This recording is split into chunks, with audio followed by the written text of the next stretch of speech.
Kızlar, bugün gelişken 8 Navruz merекелерің құтты болсын. Сіздерге арнаған өлеңімді оқып берейін. Қабыл алыңдар. 8 Наурыз.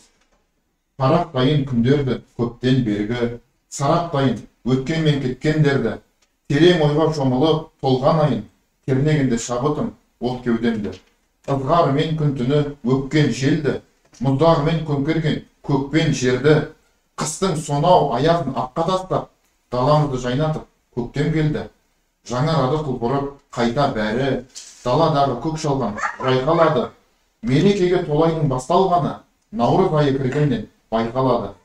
Жанарынан жәудіреп төккен нұрын, сұлуларға арнаса көктем гүлін.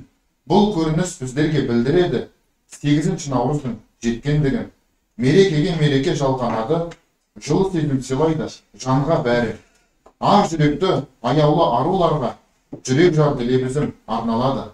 Әжелерге төлеген мамығына, аналарға, әлемнің жарығына, әпкелерге басатын бауырына, жер жүзінде әйелдер қауымына. Махаббатқа толтырып жүрегімді, барлығына арнаймын тілегімді. Бақыты байлық денсаулық ауырмаңдар, тек бақытты сүріңдер бұл өмірді.